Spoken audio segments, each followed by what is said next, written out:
Почнуваме ново издание на регионалните вести. Тетово се качи на врвот како град со најголема аерозагаденост. Податоците на светската интернет страница, која се занимава со квалитетот на животот, говорат дека градот под шара е најзагаден во светот. Тетово е незагаден град во светот, говорат податоците на светската интернет страница Нумбео, која се занимава со квалитетот на животот. Според табелата на Нумбео, просечната дневна концентрација на PM10 честички во воздухот изнесува 186 микрограми на метар кубен. Тоа е за речиси 4 пати повеќе од дозволената вредност. На второ место по аерозагаденост е градот Каиро, а меѓу најзагадените држави се и Гана, Непал и Индија. И Министерството за животна средина секојдневно објавува високи вредности на аерозагадување во градот под шара. Во изминативе 5 последователни дена, среднодневните концентрации на честичките прав ја надминале безбедната по здравје вредност. Бројот на денови во кои граѓаните дишеле загаден воздух од почетокот на годинава се искачи на алармантни 282 дена, а воздухот според нормативите не смее да биде загаден повеќе од 5 недели. Пред неколку дена се измерени највисоки 500 микрограми PM10 честички на метар кубен. Тетовци веќе ги чувствуваат здравствените последици. Се наоѓам себе си фатиш како кашлам и одма мислим дека е тоа. Загадено да ви кажам. Стварно загадено, не можеш навече да излезеш воздухот никаков и тоа, што да ви кажам. Дали чувствувате последици? Па како не главоболка се, притисок висок све. Од Центарот за јавно здравје Тетово алармира дека вредноста на штетните материи ќе се зголема со промена на климата во наредниот период, во кој ќе превладува облачно и магловито време. Отаму додава дека концентрацијата на PM честичките варира во текот на денот. Најниска концентрација најчесто е измерена рано наутро, пошто почнува да се зголемува во текот на денот, кога највеќе се користат автомобилите. Од општина Тетово велат дека ќе се спроведе посебен сообраќајен режим за тешките товарни возила, чија крајна дестинација не игра Тетово, се со цел користење на споредните улици надвор од централното градско подрачје. За да се намали аерозагадувањето, локалните власти најавуваат и воведување на зонско паркирање во повеќе делови од градот, а во тек е подготовка на проект за формирање на јавен градски превоз. Еколошките здруженија не веруваат на ваквите според нив паушални ветувања, кои градските власти секоја година ги повторуваат. Ке ја решава проблемот со депонијата, а депонијата уште тука ни е. Чекаме веќе повеќе од една година автобуси да ни стигнат во град, немаме јавен превоз и ништо и од тоа нема. Значи, да не зборуваме што нема паркови и зеленила, планините се масакрират таму шумите, значи сечење на дрва. Што да ви кажам, значи многу се и треба негде да се почне. Затоа апелирам и кај централната и кај локалната власт.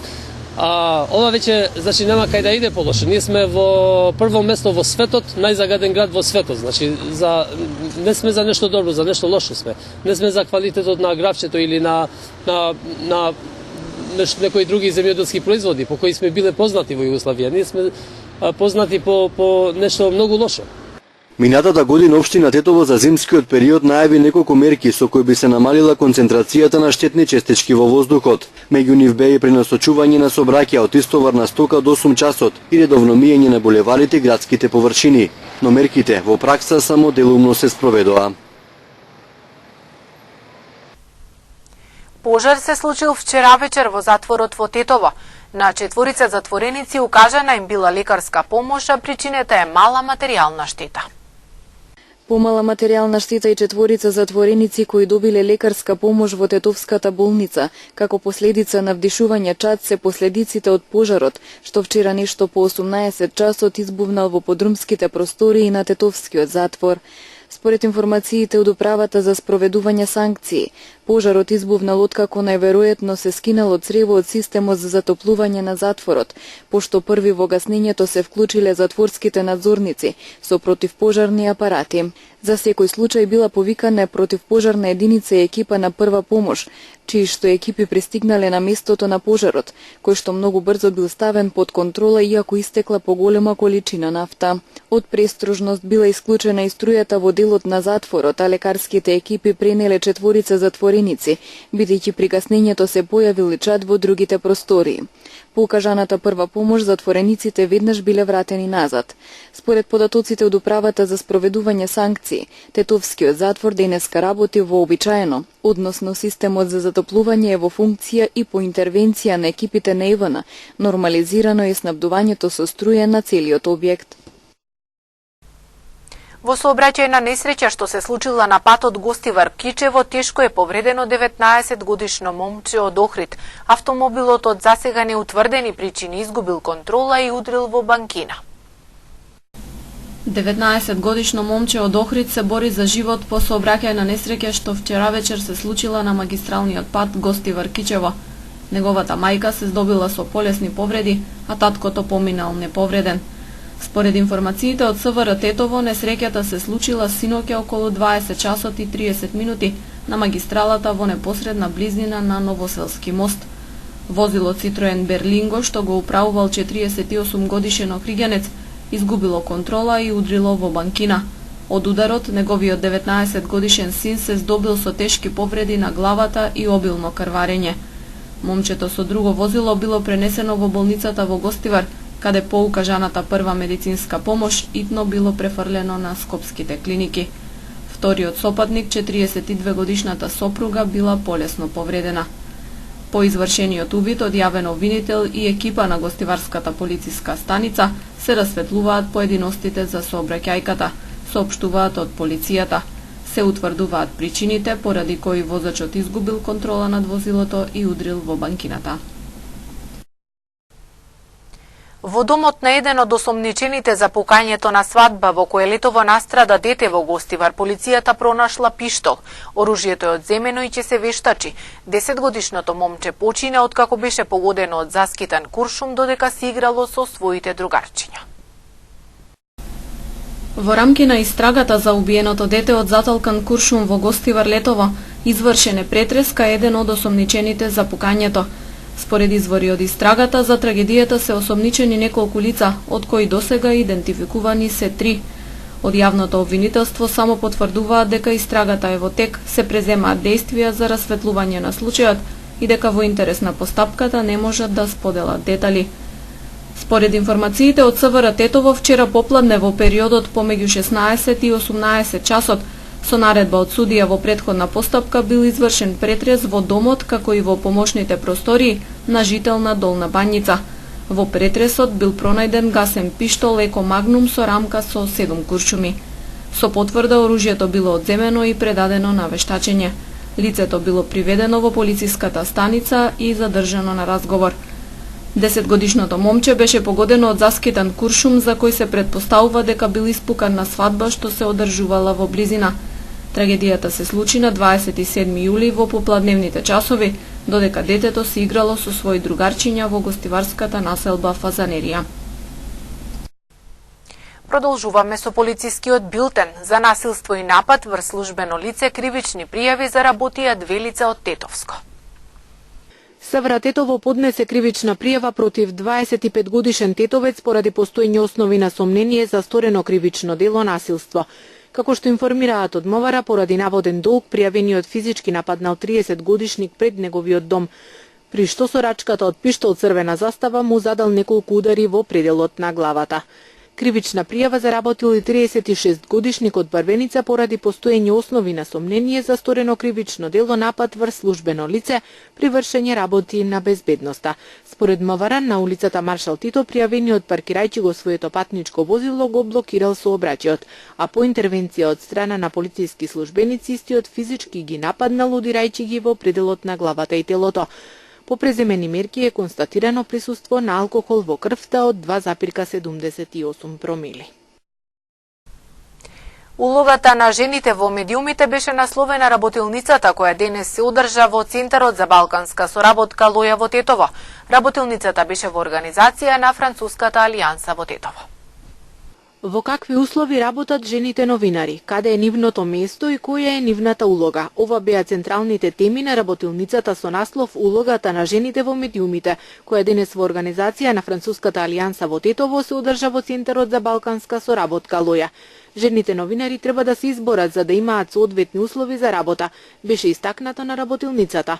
Alors, je suis en Macédoine pour une série de conférences. J'ai effectué 2 conférences à Skopje une première conférence sur la Hongrie et la crise des réfugiés.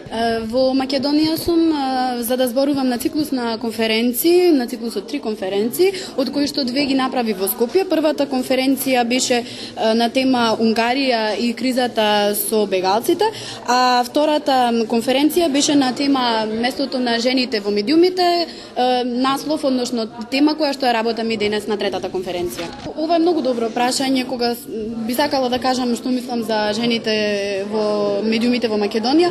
Мислам дека ситуацијата од прилика иста и во Македонија и во Франција, кога станува збор за нивната улога во медиумите. Би сакале да мислиме дека можеби во Франција малку имаат некоја попријатна положба, но јас мислам дека не би било фер и не би било точно доколку го кажеме тоа. Се разбира, постојат различни моменти, различни случаи, но мислам дека борбата е и тука и во Франција, дека борбата е иста. Жените новинари треба да се изборат за да имаат соодветни услови за работа, но и да се изборат за тоа како и односно добро да бидат представени во медиумите. Avec Madame Cécile Brun, nous sommes très honorés d'avoir une coopération de ce niveau. Elle-même est une très grande professionnelle qui connaît bien la République de Macédoine. Et nous pensons aussi que la question des femmes est une des questions clés. Дојдов тука во Тетово денеска за да ја отворам дебатата со господјата Сесил Вран, која што ни дојде од Париз, и ние сме навистина почестени со тоа што имаме една соработка на вакво ниво. Таа е професионалец во нејзината област, која што многу добро ја познава Македонија, а дебатата и денешната конференција е на едно клучно прашање кога станува збор за жените во медиумите, односно како да се промени нивната улога во медиумите, и мислам дека ова е прашање кое што заслужува една ваква конференција. Денеска имаме едно двојно прашање кое ни се поставува тука, тоа е жените и како треба тие да се почитуваат од два аспекта, а тоа е и од професионален аспект како новинари, но и како тема на разговор во медиумите. Би рекла дека се поставува и уште едно друго прашање, а тоа е која е улогата на жените во Македонија, особено кога станува збор за улогата во политиката. Јас тука сум како дипломат, односно како представник на мојата земја во Македонија. Ние имаме сепак една улога на представници кога станува збор за медиумите, и ние треба да работиме за тоа преку медиумите да постигнеме одредена цел. Нашата цел е да им кажеме и на граѓаните на Македонија дека ние сме тука за нив, дека имаат нашата поддршка, и јас лично како жена не се чувствувам толку различно кога станува збор за пристапот од страна на медиумите. Јас многу соработувам и со новинарки кои што се навистина експерти во нивната област, со представници од медиумите кои што се жени и кои што, например, добро си ја вршат и си ја знаат работата, така што моето искуство е позитивно. Работилниците се прилика професионалци да ја посетат Македонија и да ги споделат нивните искуства, потенцираат организаторите. La présentation d'aujourd'hui a lieu dans le cadre d'un grand cycle de conférences qu'on organise depuis le début de l'année avec le support de l'ambassade de France et avec l'université de Tetovo. Денешната презентација се одвива во рамките на еден циклус на конференции кои што ги организираме од почетокот на ова година, која што е поддржана од амбасадата на Република Франција и од Државниот универзитет во Тетово. Ваквиот циклус на конференции им дозволува на професионалци и представници од различни полиња во Франција да ја посетат Македонија и да одржат презентации или дебати. Работевме на теми како национално помирување, работевме на теми како слобода на изразување, и денеска сме горди што можеме да ја представиме темата на жени во медиумите. Работилницата беше во организација на Француската алијанса во Тетово, со поддршка на Француската амбасада во соработка со Институтот за политички и интернационални студии од Скопје. Работилницата е дел од циклусот на дебати Правото овде и пошироко. Во продолжение и најавата за еден интересен настан. Во организација на Сдруженијето на одгледувачи на украсни птици и животни од Тетово Диамантски петел, а во соработка со општина Барвеница, викендов во Барвеница ќе се одржи традиционалната изложба на украсни птици. На изложбата ќе настапат одгледувачи и здруженија од повеќе места на Македонија. Утре во 12 часот и 30 минути во спортската сала во Барвеница свечено ќе биде отворена традиционалната изложба на украсни птици. Организатор на споменатата изложба е Сдруженијето на одгледувачи на украсни птици и животни од Тетово Диамантски петел, а во соработка со Македонскиот сојуз на Сдружение на одгледувачи на украсни птици и животни и општината Барвеница. Станува збор за втора државна изложба и 10-та јубилејна изложба на Сдруженијето Диамантски петел. На изложбата ќе бидат прикажани голем број украсни птици и животни како папагали, фазани, зајачиња, пауни, гулаби, украсна живина и слично, од Сдруженија и одгледувачи од Тетово, но и од други места на Македонија. На првиот изложбен ден влезот за посетителите ќе биде отворен од 9 до 16 часот, додека на вториот, односно во недела, посетителите ќе можат да ги погледнат птиците и животните од 8 до 14 часот. Истиот ден во 13 часот ќе бидат прогласени и најуспешните на изложбата, а ќе се доделат и награди. За деца и младинци до 17 години влезот е слободен.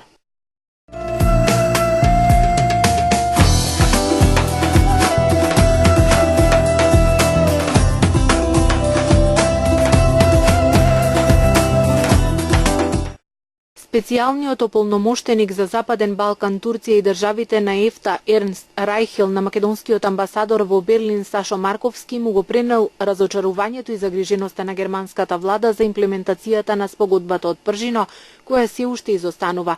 Рајхел, како и амбасадорите во Македонија, истакнал дека ВМРО ДПМН мора да ја покаже потребната волја и најбрзо што може и конструктивно да го спроведе договорот од Пржино.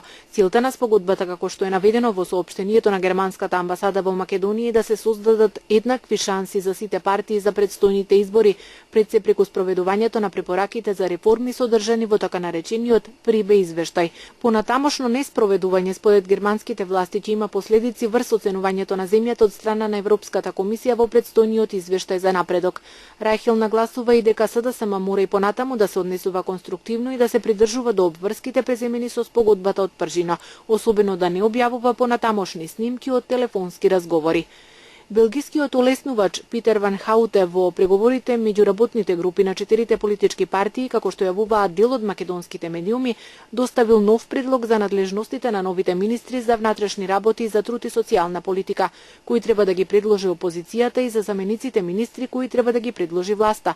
Се додава дека тој синоќ одржал одвоени билатерални средби со партиите, оти се очекува сега тие да се изјаснат дали ги приближиле ставовите околу ова прашање.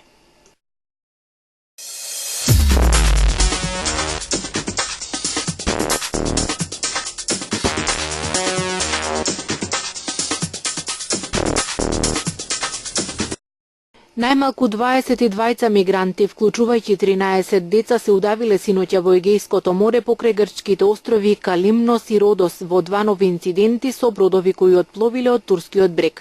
Грчката крајбрежна стража соопшти дека се спасени 144 бегалци. Изутринава покрај островот Калимнос се пронајдени телата на 19 мигранти, меѓу кои 6 жени, 8 деца и 2 бебиња. Според првичните информации на бродот кој се превртел, имало околу 150 лица. Спасени се 138 лица, а спасувачките екипи продолжуваат да трагаат по евентуално исчезнати лица.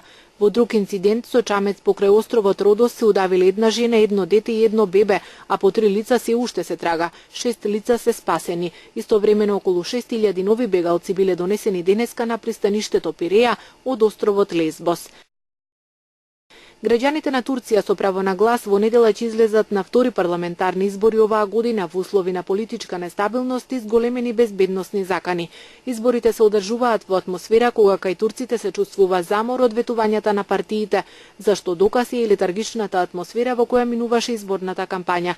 Собирите во текот на оваа кампања беа далеку помалубројни и послабо посетени од оние пред изборите во јуни годинава, кои донесоа поделен парламент во кој не можеше да се формира мнозинство за стабилна влада, што доведе и до негово експресно распуштање и распишување на нови избори.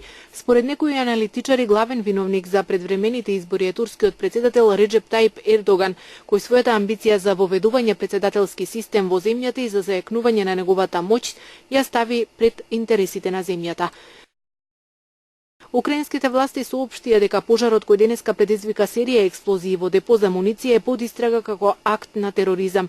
Министерството за одбрана соопшти дека нападот се случил во воен комплекс во градот Сватове, на 100 километри од Луханск, кој е под контрола на проруските бунтовници. Во инцидентот загинаа 2 лица. Министерството не информираше кој е осомничен за наводниот напад. Представникот на проруските бунтовници во Луханск изјави дека не се одговорни за инцидентот. Во Виена се во тек разговори меѓу повеќемина шефови на дипломати за запирање на сирискиот конфликт. Иран, главниот регионален поддржувач на сирискиот претседател Башар ал-Асад, за прв пат е на ваков вид средби од почетокот на војната во Сирија пред 4,5 години. На состаноците учествуваа и вториот поддржувач на сирискиот режим Русија. Москва и Техеран инсистираат Асад да биде дел од секоја транзицијска влада, додека Вашингтон и сојузниците бараат сирискиот претседател да се повлече. Во Виена вчера се водеа одвоени билатерални средби меѓу учесниците, пред за денеска закажаниот нивен заеднички состанок. Експертите не очекуваат поголем напредок од овие разговори со оглед на тоа што на нив не се поканети представници на сириската опозиција.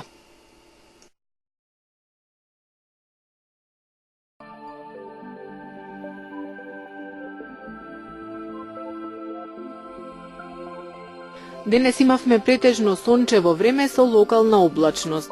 Ветровито и топло. Утринските температури се движеа од -3 до 8 степени, а дневните од 10 до 19 степени.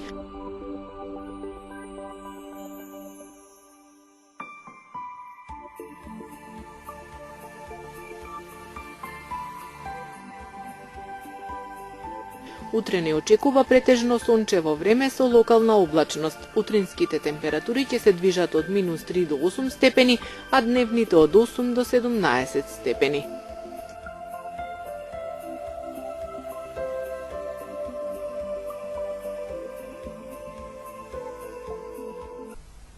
Дојдовме до крајот на регионалните вести. Ви благодариме на вниманието и пријатно.